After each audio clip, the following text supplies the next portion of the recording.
Assalamu alaikum wa rahmatullahi wa barakatuhu. And may the peace, mercy, and blessings of Allah be upon you. Wa alaikum assalam wa rahmatullah. Imagine being told that your most devoted act of worship, the one you dedicate hours to. Right? Yeah, the core stuff. Exactly. The thing that defines your daily routine and basically your whole identity as a good person. Imagine being told that is actually the exact thing condemning you. Wow. Yeah, that's heavy. Right. I mean, if you are listening to this right now, think about the things you do to feel like you're on the right side of the moral universe. Now, imagine a mirror being held up that just shatters all of it, revealing that underneath those beautiful actions, there's this profound, terrifying decay. It's a terrifying premise, honestly, because we usually think of spiritual failure as something super obvious, right? Yeah, like the cartoon villain. Exactly. The Right. murderer, the thief, the person who actively declares war on the concept of God. Yeah. What you're describing is a quiet, insidious failure. It's this pathology that disguises itself in the garments of righteousness. And that paradox is precisely what we are exploring today on the Deep Dive. Our mission today is to unpack a text that fundamentally redefines what it means to be a believer. We have a massive, exhaustively detailed source document titled Surah Al Maa'un, a scholarly analysis. It really is massive. Oh, dense. For context, Surah Al Maa'un is chapter 107 of the Quran. And if you were to just glance at it,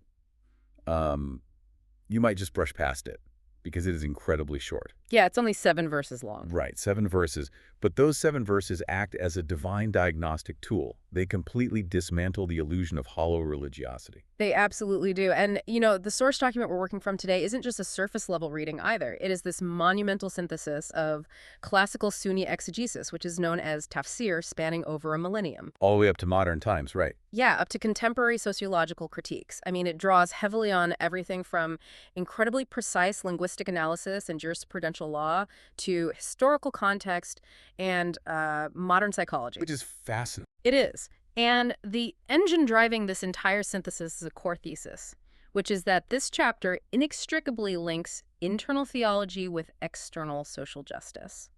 Okay, so you can't separate them. Exactly. It refuses to let you separate what you claim to believe in your heart from how you treat, the most vulnerable person on the street. It essentially argues that isolated piety just doesn't exist. You can't just clock in, do your ritual prayers, fast, pay lip service to God, and then, clock out while ignoring the suffering of the people around you. Right, you can't live in a bubble. If you are cruel or even just apathetic to the vulnerable, the diagnostic tool of this surah flashes red. It says your prayer itself is broken. It's invalid. Which is such a jarring metric for spiritual health when you think about it. It really is. But before we get into the actual life lessons verse by verse, we really need to establish how we are looking at this text. Because if I just sit down and read 7 verses, it takes me, 30 seconds? Maybe less. Right. But when you view this through the centuries of Islamic scholarship detailed in our source material, the text kind of explodes outward. It's not a single pane of glass. It's more like a kaleidoscope. Yeah. The depth of interpretation is staggering when you stack methodologies of the classical masters on top of each other. The document first highlights the historical and linguistic tradition, which is often called the Athari lens. Okay, the narrative tradition. Exactly. This is the bedrock. Scholars like Al-Tabari, who lived in the 9th century, and Ibn Kathir in the 14th century, they didn't approach the text by just sitting in a room and philosophizing about what the words might mean. Right, they weren't just guessing. No, they anchored the definitions in rigorously verified historical transmission. They wanted to know exactly how the Prophet Muhammad, his companions like Ibn Abbas, and the earliest generations of Arabs actually understood and applied this specific vocabulary. Which is incredibly important, right? Because language is a living, breathing thing. It drifts. Oh, constantly. If you tell someone today that a movie is sick, you mean it's fantastic. 100 years ago, you'd mean it was diseased. That's a great example. So the way we casually read a translation today might completely miss the 7th century weight of an Arabic word. And the source mentions a really fascinating mechanism they use to ensure this accuracy, al-Dahabi's strict science of men, or Ilm al-Riyal. Yes, Ilm al-Rihal. It is one of the most rigorous historical verification systems ever developed. It's like ancient fact-checking, right? Essentially, yes. It's a relentless peer review process for historical anecdotes. If someone claimed, I heard that the prophet said this about an orphan, scholars like al-Dahabi wouldn't just take it at face value. They'd interrogate it. Absolutely. They would investigate the entire chain of narrators. Who told you? Who told them? And for every single person in that chain, they compiled biographical dictionaries. Wait, like actual biographies for every single person who passed on a quote? Every single one. They'd ask, was this person known to have a good memory? Did they ever lie, even about something trivial like a business transaction? Wow. Did their lifespan actually overlap with the person they claimed to hear it from? If there was a single weak link, a single gap in the timeline, the anecdote was flagged or completely rejected. That's industrial scale fact-checking. Yeah. It ensures that the historical context we're relying on to understand Surah Al Maa'un is empirically solid, not just, comforting folklore. Exactly. So that gives us the historian's lens, but the document moves beyond that into the jurisprudential and theological lens. Right, and looking at the scholars in this section, it feels like we're switching from reading a document alongside a historian to reading it alongside a lawyer and a structural engineer. That is a perfect way to frame it. Take Imam al-Qurtubi, representing the jurisprudential side. He approaches these 7 verses to extract binding legal rulings. The Akam, he is the lawyer. Later in the surah, it condemns people who are heedless in their prayers. Al-Qurtubi isn't satisfied with just a vague moral warning. He meticulously defines the legal parameters of heedlessness. He wants hard boundaries. Right. He asks the hard legal questions like, at what exact point does a distracted mind nullify the legal validity of the worship? What is the boundary between natural human forgetfulness and deliberate abandonment? So he's establishing the floor, the absolute minimum legal requirement. But then you have Fakhr al-Din al-Razi. He's the structural engineer. He looks at the nizam, the textual interconnectedness. Yeah, he steps way back to look at the architecture of the entire Quran. And what does he find there? Well, al-Razi points out something really profound about the placement of Surah Al Maa'un. In the structure of the Quran, it immediately follows Surah Quraysh. Okay, Surah Quraysh. Now, Surah Quraysh is a chapter dedicated to outlining the immense divine favors bestowed upon the Meccan elite. It talks about their economic stability, their safe trade routes in winter and summer, their protection from starvation and fear. So it's basically detailing their ultimate privilege. Exactly. And God explicitly commands them to show gratitude for this wealth through sincere worship. Then you turn the page to Surah Al Maa'un, and it serves as the devastating counter-narrative. Oh, wow. It shows exactly what happens when that wealth breeds arrogance, when the worship becomes corrupted, and when gratitude is replaced by sociological decay. The juxtaposition is brilliant. You have the ultimate privilege outlined in one chapter, and the ultimate corruption of that privilege outlined in the very next. It's structural genius. It really is. But for me, where this document gets utterly compelling is when it introduces the spiritual and contemporary lenses. It brings in what it calls the Hanbali triad, Ibn Taymiyyah, Ibn Qayyim, and Ibn Rajab. The spiritual cardiologists? Yes. They look at this surah like it's an anatomy textbook detailing a terminal illness of the heart. Because classical Islamic psychology places the spiritual heart, the qalb, at the center of human cognition and moral health. These scholars view the hypocrisy and cruelty mentioned in this chapter not just as legal infractions or like social faux pas. Right. They see them as severe crises of internal monotheism. They are diagnosing a disease where the heart has detached from its creator and attached itself to the applause of the crowd or the love of material wealth. And what's really fascinating to me is how seamlessly this ancient spiritual diagnosis translates into modern sociology. The source material fast forwards to the 20th century, highlighting Sayyid Qutb. Oh, his analysis is intense. Very. Writing from political imprisonment, Qutb uses this exact same 7-verse surah to mount a blistering systemic critique of capitalist materialism. He argues that the text demands a revolutionary social order. He completely rejects a passive, individualized version of faith that tolerates systemic poverty. Exactly. And then we have contemporary scholars today like Omar Suleiman and Numan Ali Khan applying the surah's warnings about performative piety to the modern phenomenon of ethical branding and social media hypocrisy. It just demonstrates the terrifying elasticity of the human ego. I mean, the core disease remains the same. Whether you're a 7th century tribal leader ignoring an orphan, or a 21st century influencer posting a heavily edited video of yourself doing charity for clout. Which brings up a tension I wanted to wrestle with for a second. We have the historians verifying chains of narration, the lawyers defining legal parameters, the spiritual cardiologists analyzing the diseases of the heart, the social revolutionaries demanding systemic change, and the modern psychologists pointing at our smartphones. It's a lot. It's a ton. If you're listening, you might be feeling some mental whiplash. Do these scholars contradict each other? Because it sounds like they're pulling these 7 verses into wildly different, almost irreconcilable directions. It's a very natural reaction to feel overwhelmed by the sheer variety of interpretations. But the genius of the source document is how it demonstrates that these lenses are deeply complementary. Okay, how so? Well, they're not competing for the correct interpretation. They're constructing a multidimensional reality. Think of a group of experts evaluating a skyscraper. Okay, a skyscraper. The structural engineer looks at the load-bearing steel. The electrician maps out the wiring. The interior designer evaluates the flow of light and space. The sociologist studies how the building impacts the surrounding neighborhood. Right, none of them are wrong. Exactly. If you only listen to the electrician, you don't really understand the building. If they all argue that their view is the only view, it's absurd. That makes total sense. But when you synthesize them, the lawyer tells you the baseline requirement, the spiritual master explains the internal reality, the sociologist maps the societal fallout. You finally see the complete, exhaustive picture of what this surah is actually communicating. The skyscraper analogy makes perfect sense.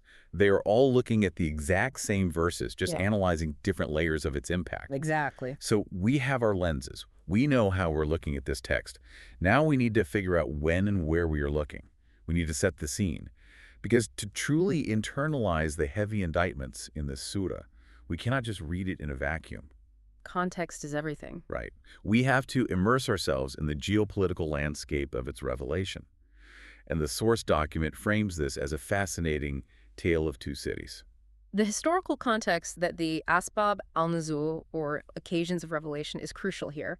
And it presents a deeply compelling timeline duality that actually caused significant debate among classical scholars. What were they debating? They argued extensively over whether this chapter was Makkan, meaning it was revealed early on in the city of Makkah, or Madani, meaning it was revealed later after the early Muslims migrated to the city of Madonna. And why the debate? Was it not clear? Well, the reason for the debate is that the first half of the surah seems to target a completely different demographic than the second half. Okay, let's start with the Makkan context because that's where the story begins. If you're listening, try to visualize this environment. What was early Makkah actually like, and why do the first 3 verses of this surah target its elite so aggressively? Early Mecca was fundamentally a hyper-capitalist tribal aristocracy. It was completely dominated by the Quraysh, which was an immensely wealthy, materialistic, elite class who controlled the vital trade routes of the Arabian Peninsula. So money and trade were everything. Everything. The most crucial thing to understand about this society is that there was no central state. There was no overarching government, no police force, no judicial system, and absolutely no concept of universal human rights. It was just a pure dominance hierarchy. Your safety, your worth, your literal survival depend entirely on 2 things, your wealth and the military strength of your specific tribe. Exactly. If you had neither, you were effectively invisible. You were completely unprotected. So if you were a destitute widow, a slave, or an orphan, you had absolutely zero leverage. You were just at their mercy. Entirely at the mercy of the powerful. And the powerful had absolutely no worldly incentive to be merciful. Into this brutal, status-driven society arrives the message of Islam, brought by the Prophet Muhammad. Right. And the core of this early message wasn't just a philosophical declaration of one God. It was a loud, uncompromising insistence on the day of judgment, the concept of resurrection. And for the Qurayshi elite, that wasn't just a theological disagreement, was it? That was a direct threat to their entire socioeconomic order. A massive threat. Because if ultimate divine accountability is real, it means their unchecked accumulation of wealth, their hoarding of resources, and their absolute tyrannical power over the weak is going to be judged. That terrifies them. Of course. The source material notes that classical scholars debate the specific historical figure targeted by these early verses. Was it the vicious tribal leader Abu Jahl, the wealthy aristocrat Abu Sufyan, or al-Walid bin al-Mughira? They all kind of fit the profile. You really do. But the overarching principle, the life lesson drawn from the Makkan context, is about the psychology of power without accountability. The lesson is that intellectual denial of accountability inevitably breeds sociological tyranny. Mm. If a person truly, deeply believes in their core that they will never answer to a higher power for how they treat the weakest person in society. And there's no police force to stop them. Right. Human nature just defaults to exploitation. They crush the vulnerable because they can. It is the ultimate manifestation of arrogance. But then, the Surah presents a massive historical twist. Here's where the whiplash happens. Yeah. You have these first 3 verses clearly targeting the brutal pagan elites in Makkah who outwardly deny the religion and physically crush orphans. But then suddenly, verses 4 through 7 pivot entirely. They switch targets completely. They start targeting people who are actively performing Islamic prayers. They are participating in the rituals, but they are doing it purely to be seen by others. These are the hypocrites, known in Arabic as the munafiqun. And this is the historical gap the scholars had to wrestle with, right? Because as the document points out, organized sociological hypocrisy simply did not exist in Makkah. It couldn't have. If you were in Makkah and you claimed to be a Muslim, you were signing up for persecution. You were boycotted, tortured, and potentially killed by the Quraysh. There was absolutely zero social utility in faking belief in Makkah. You wouldn't pretend to be a Muslim just to get invited to the right parties, because the parties were hosted by the people trying to destroy Islam. Exactly. So faking faith only became a profitable, socially advantageous strategy post-migration in the Madani context. Right. Talk to us about that shift. What changed in Medina that suddenly made hypocrisy a viable strategy? When the Prophet Muhammad and the early Muslims migrated to Medina, the geopolitical landscape flipped entirely. Islam went from being a persecuted grassroots movement to gaining statecraft. They became the establishment. Yes. The Prophet became a recognized political leader. The Muslims gained military strength, economic influence, and societal dominance. Suddenly, being a Muslim meant you have a seat at the table. It meant you were part of the ruling coalition. So the incentives completely reversed. Precisely. Individuals in Medina who didn't actually believe in the message of Islam, led by powerful local figures like Abdullah ibn Ubay, who felt sidelined by the Prophet's arrival, realized they couldn't fight the Muslims openly anymore. So they joined them, or pretended to. They began to simulate Islamic practice. They prayed in the mosque, they used the right vocabulary, they blended in, but it was entirely performative, designed to protect their tribal interests, preserve their wealth, and maintain their social standing within the new Islamic state. So we have a profound dilemma. We are looking at a single, seamless 7-verse chapter. The first half meticulously describes the brutal pagan elites of Makkah. The second half meticulously describes the political hypocrites of Medina. Right.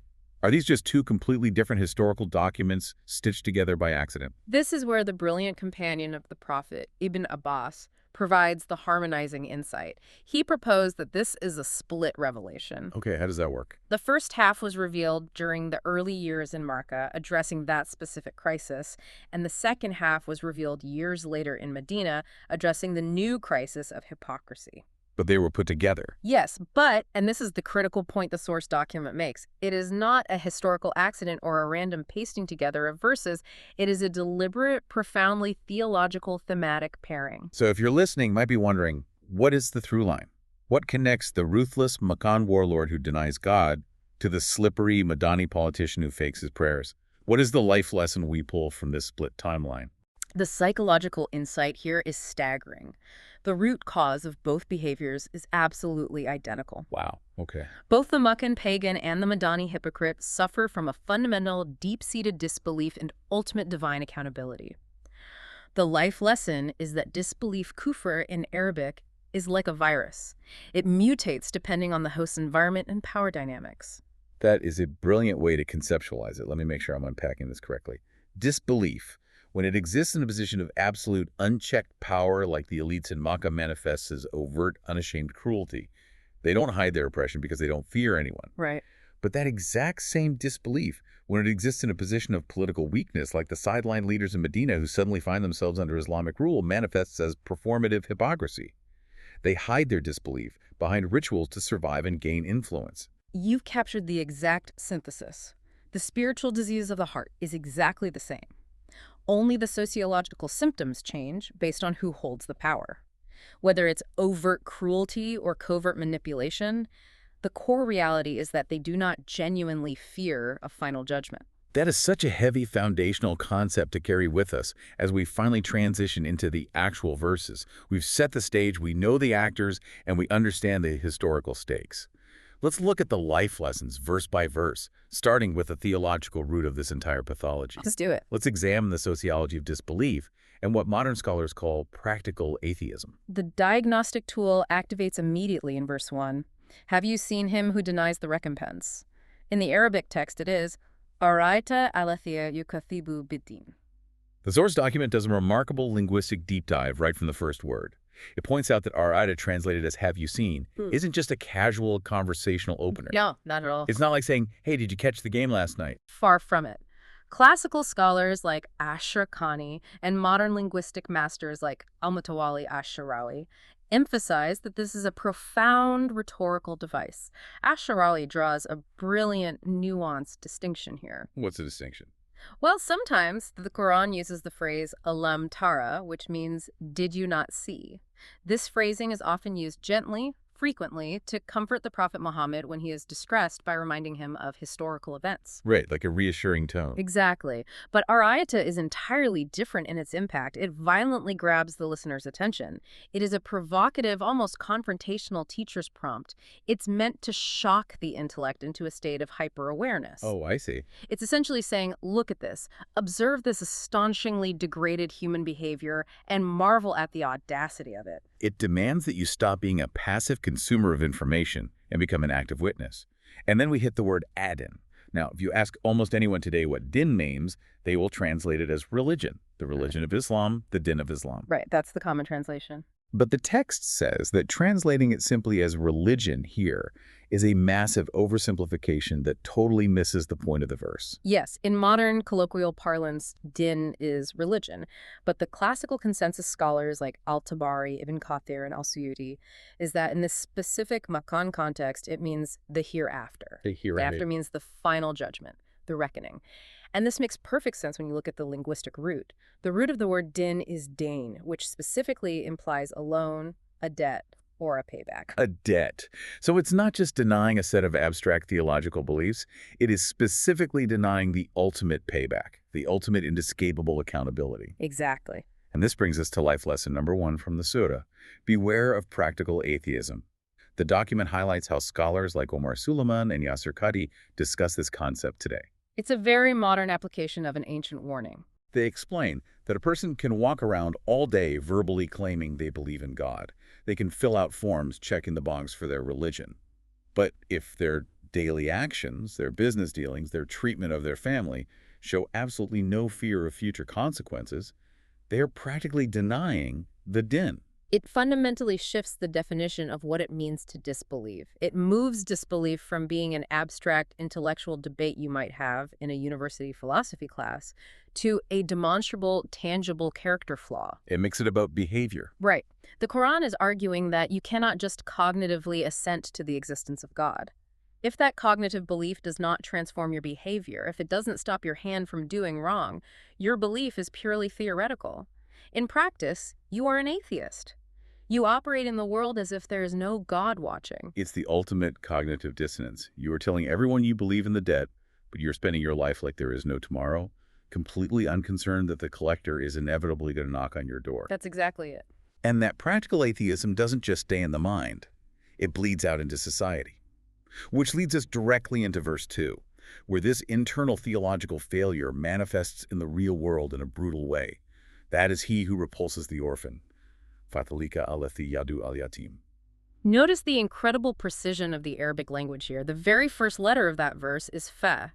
It translates to then, or that is. The source explicitly mentions this grammatical particle. It's not just a transition word, right? Yeah. It creates an ironclad causal link. Exactly. It connects the theology of verse 1 directly to the sociology of verse 2. It is saying, because they internally deny the final judgment, therefore they externally repulse the orphan. Wow. So the cruelty is the symptom. The denial of accountability is the disease. Perfectly stated. And the verb used for repulse, yadu'u, is horrifyingly severe. It does not mean to simply ignore someone or overlook them or pretend you didn't see them asking for help. What does it imply? Linguistically, yadu conveys violent physical shoving. It implies harsh, contemptuous, aggressive verbal and physical abuse. They're not just neglecting the orphan, they are violently driving them away with disgust. To really grasp the gravity of this, the source document shares a harrowing historical incident from the Sirah, the prophetic biography, specifically regarding Abu Jahl. It illustrates this verse perfectly. Walk us through that confrontation, because it really grounds the text in reality. It is a painful historical anchor, but necessary. Abu Jahl was one of the most powerful, hostile, and ruthless leaders of the Meccan elite.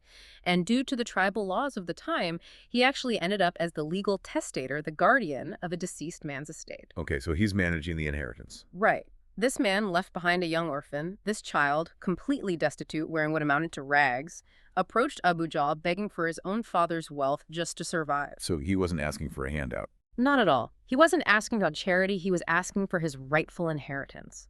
And Abu Jahl, fully embodying the word yadu'u, cruelly ignored his pleas, mocked him, and physically repelled him away from the door.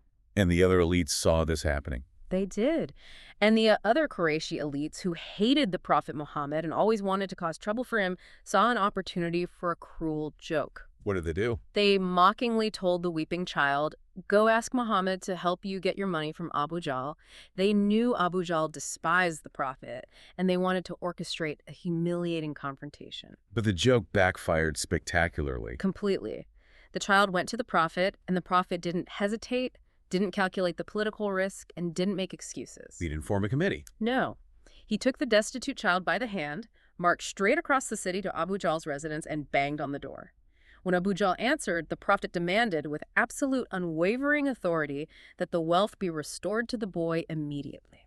And Abu Jahl, who is known for his violent pride, was so overwhelmed by the Prophet's commanding presence and absolute moral conviction that he was terrified.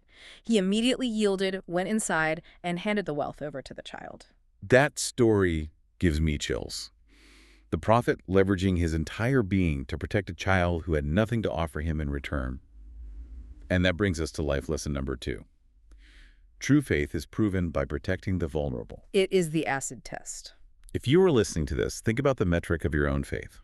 According to this surah, the ultimate metric of your spiritual health is how you treat someone from whom you can extract absolutely zero worldly or political benefit. Zero leverage. An orphan in pre-Islamic Arabia had no powerful tribe to defend them. They had no money to bribe you with. They couldn't elevate your social status. If you are kind and just to someone who can do absolutely nothing for you, that is the definitive proof that your belief in the unseen reward is real. You are acting for God. Exactly. But if you crush them or use them, it is the ultimate unfiltered symptom of a heart utterly devoid of the fear of God. It cuts through all the noise. It is the ultimate metric of spiritual sincerity. And from that violent physical rejection, the scope of the surah broadens in verse 3. It says, "And does not encourage the feeding of the poor. وَلَيَهُدُّ عَلَى تَمِي الْمِسْكِينِ." So the indictment moves from the active physical cruelty of pushing the orphan to a more insidious, passive, systemic indifference. Yes, systemic apathy. And here's where I have to push back, because this verse always gives me pause. I think a lot of people listening might feel a sudden spike of anxiety. What if I am the one who is struggling? Oh, right. What if I am completely destitute, living paycheck to paycheck, and I literally do not have the money or the food to give to someone else? Does this verse condemn me to divine wrath because I didn't feed the poor? That is a deeply important question, and the linguistic precision of the Quran anticipates it perfectly. The verb used is crucial. La yahudu. And what does that translate to? It does not say they failed to feed the poor, which would be la yutimu. It says they failed to encourage, to urge, to advocate, or to mobilize others to feed the poor. Oh, that's a huge difference. It is. The scholar Sayyid Qurtubi's analysis on this specific verb is monumental. Right. This is where his systemic critique comes in. Yes. Qurtubi points out that Islam fundamentally opposes the concept of passive individualism. It demands active societal mobilization. So it's not just about you and your bank account. Exactly. The verse is saying that even if you are utterly destitute, even if your cupboards are bare and you cannot offer a single crumb of food to another human being, you are still religiously obligated to care about their suffering. You can still speak up. You must use whatever voice you have to advocate for them. You must urge your community, your leaders, and those who do have wealth to act. So Poverty or lack of resources is never an excuse for apathy. If you don't even encourage others to help, it implies that you've looked at starvation, you've looked at extreme poverty, and you've accepted it as a normal, acceptable status quo. You've normalized it. Doesn't bother your heart. Precisely. The classical scholar Al-Qurtubi notes that this lack of encouragement, this failure to mobilize, stems directly from that verse 1 internalized denial of the repayment. It loops right back to verse 1. It always does. Because you don't truly believe God is going to question you about your neighbor, you don't view their starvation as a societal crisis that requires your urgent intervention. You just view it as not your problem. So life lesson number 3, combat the culture of indifference. You must use whatever social capital, whatever network, whatever voice you have to advocate.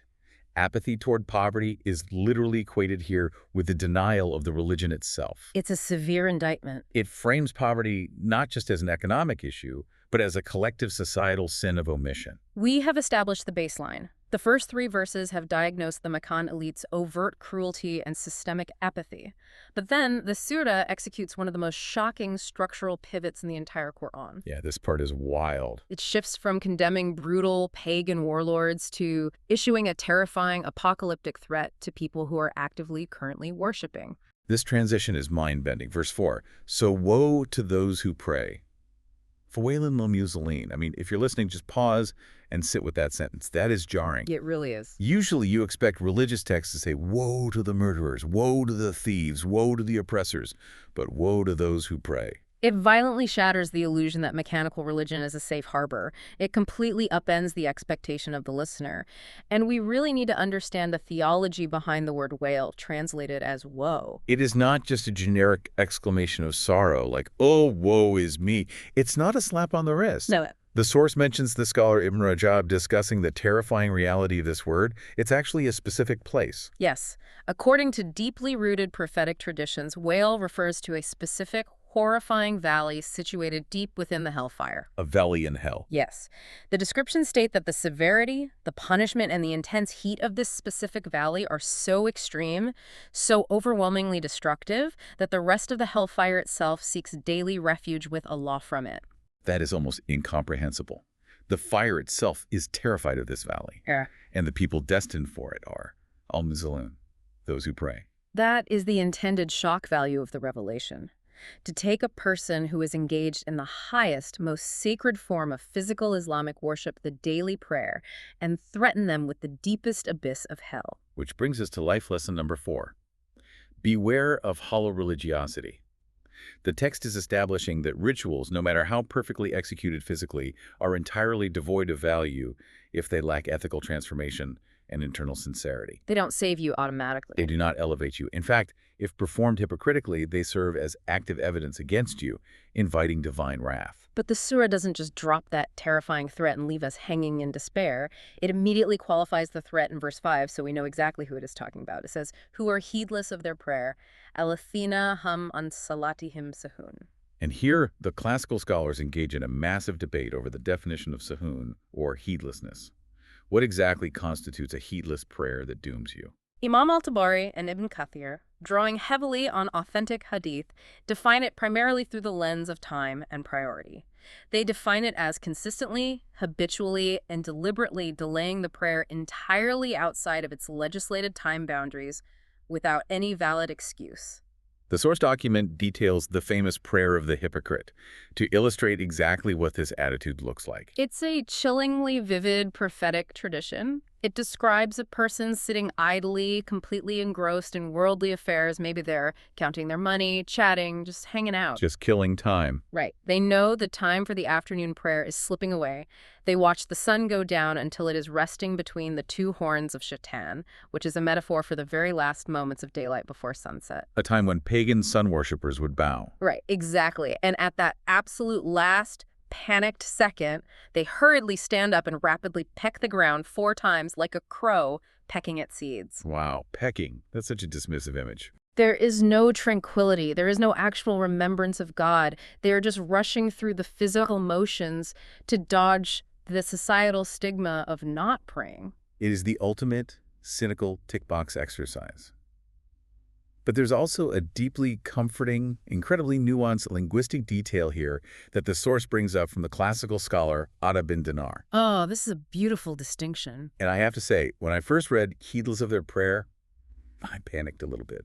Because if you're honest, anyone who prays knows that the mind wanders. Oh, You inevitably. start thinking about your grocery list or an email you have to send. Yeah. Sometimes you forget which cycle of the prayer you were in. Does that normal human distraction mean I am destined for the valley of wail? That is a universal anxiety among believers. But Atta bin Dinar points out the profound intentional mercy in the exact prepositions God chose to use in the Quran.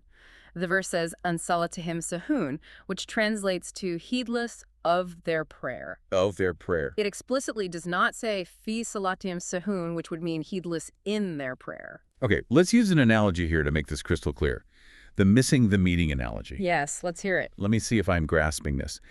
It is the difference between missing a crucial meeting at work entirely because you were playing video games in the break room and you just fundamentally do not care about the company or the job that is being heedless of the meeting and you abandon it. Right. Versus showing up to the meeting, sitting in the front row, trying your absolute best to pay attention, but briefly zoning out for 30 seconds during a really boring PowerPoint slide that is being heedless in the meeting. Phi. That is an absolutely brilliant analogy, and the jurisprudential scholars agree completely. The great jurist Ibn al-Arabi noted that even the Prophet Muhammad himself occasionally forgot the number of cycles in a prayer due to the overwhelming, crushing psychological burden of carrying the divine revelation. Right, he was human. Exactly. Natural human forgetfulness, intrusive thoughts, moments of fatigue, these are inevitable realities of the fragile human condition. God does not punish you for the wandering of your mind if you are trying. That's a huge relief. The absolute condemnation in this verse is strictly reserved for structural, arrogant negligence. It's for the people who are negligent of the obligation itself, who disrespect the timing, and who have entirely abandoned the transformative purpose of the prayer. Which brings us to life lesson number 5. Prayer must recalibrate the soul. Modern scholars heavily emphasize this. They point out that treating prayer as merely a cultural identity marker, a chore to get out of the way, or rushing through it in our hyper-fast modern lives, is the contemporary manifestation of Salah. It is. If your prayer doesn't force you to pause, if it doesn't humble you, if it doesn't actively transform your character outside the prayer mat when you interact with your family and coworkers, it is just dead motion. It's spiritual pantomime. The great scholar Ibn Rajab argued in his famous treatise on humility that true prayer requires a broken, submissive heart. If you approach the Creator with an arrogant, distracted, or performative heart, the prayer is a lifeless corpse. It has no soul to ascend to heaven. Okay, but this raises a huge psychological question. If we are talking about these hypocrites who are so heedless of the prayer, who delay it until the last second, who rush it, who clearly do not care about the spiritual connection, why are they doing it at all? Right. Why bother? Why not just sleep in? Yeah. Why not just skip it entirely and save themselves the effort? And that precise question leads us directly into verse 6, which uncovers the dark psychological core of the hypocrisy. Verse 6 says, "Those who make show of their deeds." In Arabic, Al-Athina hum yur'un. Okay. They are doing it, going through the exhausting physical motions entirely for the audience. This is the spiritual pathology of Riya, ostentation, showing off. Yes. The linguistic root of Riya is ruya, which literally means to see. It occurs when your outward acts of worship, your charity, your fasting, your public statements of faith are performed primarily to secure the gaze, the praise, or the social status of creation, rather than genuinely seeking the hidden pleasure of the Creator. The source document mentions that the spiritual heavyweights, scholars like Ibn Taymiyyah and Ibn Qayyim, classify Riya as shirk asgar minor polytheism. Now, polytheism is a massive, incredibly heavy term in Islamic theology. It is the heaviest term. It means associating partners with God. Why would just showing off your prayer be considered a form of polytheism? Ibn Qayyim explains the mechanism of this beautifully and terrifyingly. He views Riya not just as a simple sin of arrogance or vanity, but as a catastrophic lapse in Tawheed, which is the belief in divine unity. Walk me through the logic. Think about the internal logic of showing off. When you perform a religious act seeking the reward, the applause, or the approval of people, you are implicitly denying that the Creator's knowledge and reward are sufficient for you. Oof, that's wow. You're essentially elevating human opinion, human praise, human likes to the status of a deity. You are trying to please them, fear their judgment, and seek their reward instead of God's. It is, in that split second of intention, a form of practical idolatry. That is terrifying. The Prophet Muhammad actually stated that he feared this hidden, creeping disease of Riyya for his followers more than he feared the Antichrist. More than the Antichrist. Why? Because the Antichrist is an obvious external enemy, but Riyya creeps so quietly, so subtly into the hearts of otherwise righteous people who think they are doing good. Okay, I have to push back here. Because human psychology is incredibly messy and complicated. It's a tightrope walk. Definitely is. What if I do a good deed? Let's say I give a very large anonymous charity donation to build a well, and I do it completely secretly, purely for God. But then a week later, due to a bank error or someone finding a receipt, people find out. Okay. And honestly, I feel a natural, warm sense of happiness that people in my community think well of me. Is my deed suddenly ruined? Have I just committed minor polytheism because I enjoyed being respected? That requires a terrifying, almost impossible level of self-awareness. It is a tightrope walk, and the early Muslims agonized over this exact question. They were terrified of their own intentions. But this is where the jurisprudential nuance of scholars like Imam al-Qurtubi and Ibn Kathir is so deeply relieving and practical. Oh, thank goodness. Ibn Kathir actually cites a very comforting hadith addressing this precise scenario. The Prophet was asked about a person who does a good deed in secret, but when it is discovered, they feel pleased. The Prophet replied that this person receives a dual reward. The dual reward. They get the reward for the sincere secret deed, and they get the reward for the positive impact of setting a good public example that others might follow. Natural human happiness at an accidental discovery is not Riyya. It's a relief, but it still sounds like a razor's edge. Yeah. How do you distinguish between natural accidental happiness and a subconscious hidden desire to be caught doing good? You can easily trick yourself. You absolutely can trick yourself, which is why the scholars demand constant vigilance. However, al-Qurtubi adds another layer of practicality. He notes that publicizing obligatory acts like walking to the Friday congregational prayer or paying your mandatory annual zakat tax is largely exempt from the suspicion of Riyya. Why are obligatory acts exempt? Because publicizing mandatory acts protects you from societal suspicion that you are neglecting your duties, and it sets the baseline standard in the community. The severe hellfire-level condemnation in verse 6 is strictly reserved for the intention to perform as an actor on a stage. It is for the person who initiated the deed solely for the applause. If the audience wasn't there, they wouldn't have prayed. Which brings us to life lesson number 6, a mandate for relentless internal auditing, the concept of niyya, or intention. We have to constantly interrogate our own motives. Why am I posting this? Why am I speaking loudly right now? Who am I trying to impress? It's a daily struggle. And modern scholars, like Omar Suleiman, tie this ancient warning directly into the contemporary concept of ethical branding. Think about it. We live in the era of social media. The entire ecosystem of the internet is designed to be performative. It runs on Riyya. Right. We broadcast our charity, we post photos of ourselves volunteering, we share deep spiritual reflections, all to harvest likes, retweets, and reputational capital.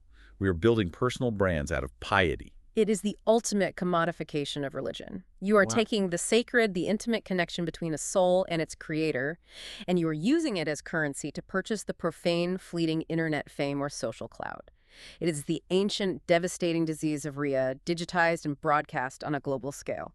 And what the Surah argues is that when you reach that level of internal spiritual disease, when your heart is that hollowed out by performance, it eventually manifests in extreme, shocking physical stinginess. Which brings us to the final verse, the climax of the text, verse 7. And withhold simple assistance.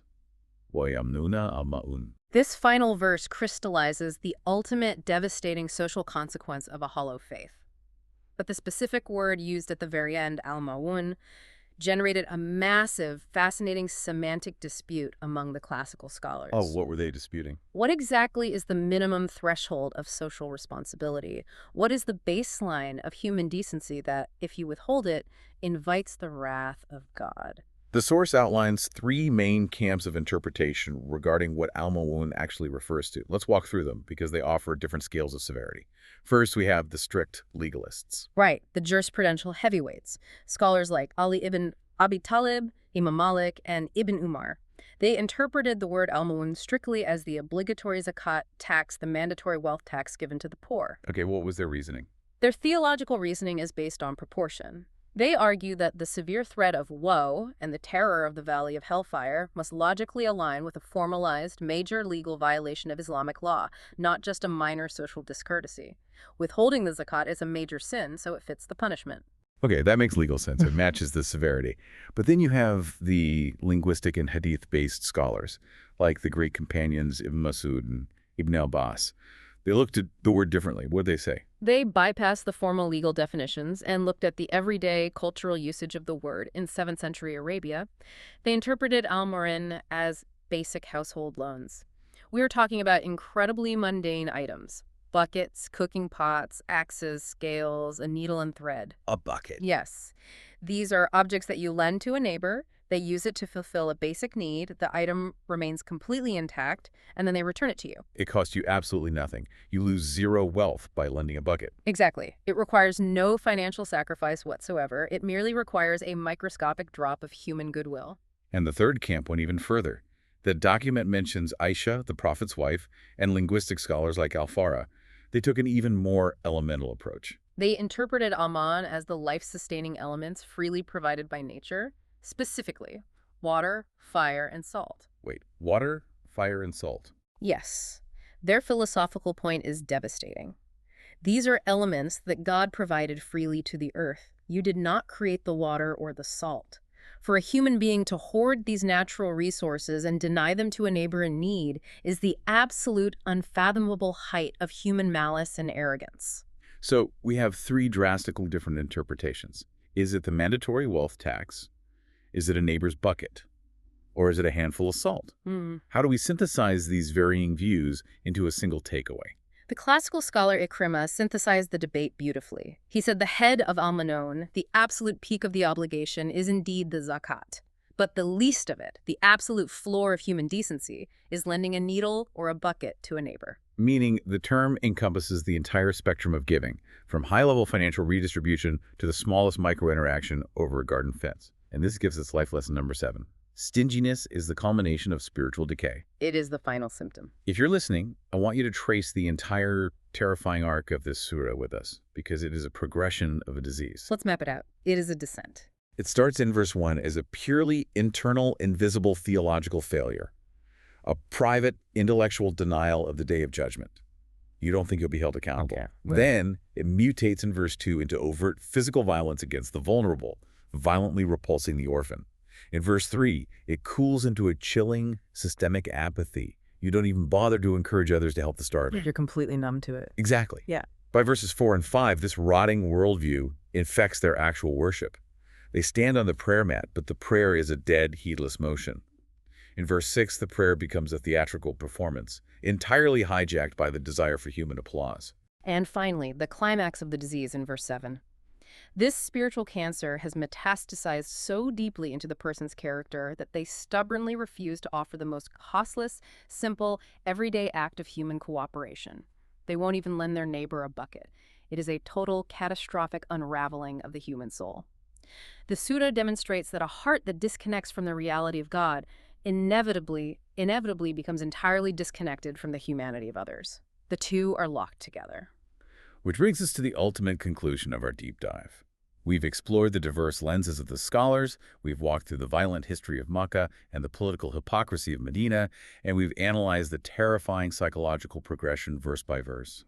When we step back from the microscope, when we zoom out and look at the overarching synthesis of this entire scholarly document, what is the final, undeniable finding? The ultimate synthesis of Surah Al Maa'un is that the Quranic paradigm utterly, violently rejects any dichotomy between haqq, which are the rights of Allah, like prayer and fasting, and haqqul ibad, which are the rights of the creation, like justice, charity, and kindness. You simply cannot separate them. They are not two different subjects. They are two sides of the exact same coin. Well, people try to separate them all the time, right? Yeah. You hear it constantly. Someone will say, I'm a deeply religious person. I pray my 5 daily prayers perfectly. I fast every day of Ramadan. I read scripture. My vertical relationship with God is solid. Therefore, don't look too closely at how ruthless I am in my business or how terribly I treat my employees or how I ignore the homeless in my city. Exactly. People try to compartmentalize. But Surah Al Maa'un forcefully declares that this compartmentalization is a theological lie. Yeah. Yes. The final metric established by this text is this. A vertical relationship with the divine is demonstrably false, invalid, and actively condemned if it does not organically produce a horizontal relationship of compassion, justice, and mercy with humanity. You cannot claim to ascend vertically toward the mercy of God while simultaneously refusing to expand horizontally in compassion toward the people God created. It makes me think of the warp and weft of a fabric. The vertical threads and the horizontal threads woven together. If you pull one set out, the entire structure collapses into a pile of loose string. A faith that refuses the smallest of kindnesses, a faith that won't lend a bucket or a needle, is a faith that is completely, fundamentally broken at its absolute core. It redefines the very nature of disbelief. It Yeah. teaches us that disbelief is not just an intellectual rejection of abstract dogma, it is an empirical, observable lack of social justice. We started this deep dive talking about a diagnostic x-ray for the human spirit, and Surah Al Maa'un provides exactly that. It's an uncomfortable, glaring look at the intersection of our private belief and our public empathy. It strips away our excuses. It shows us that monumental spiritual decay doesn't always look like a dramatic, theatrical rejection of faith. Sometimes it disguises itself in the most mundane, quiet moments of our day. That's the scariest part. It is. So, if you are listening to this right now, I want to leave you with a final, provocative reflection to mull over as you go about your week. Take a hard, honest look at your own life. What small kindness, what modern-day bucket or needle are you currently withholding from someone? Maybe it's a simple word of encouragement to a coworker who is struggling. Maybe it's lending 10 minutes of your time to listen to a friend. Maybe it's forgiving a minor, petty slight from a family member. What are you stubbornly withholding because it's inconvenient? And more importantly, what does that withholding reveal about the hidden internal state of your own heart? Jazakallah khair. May Allah reward you with goodness for spending your valuable time listening to us.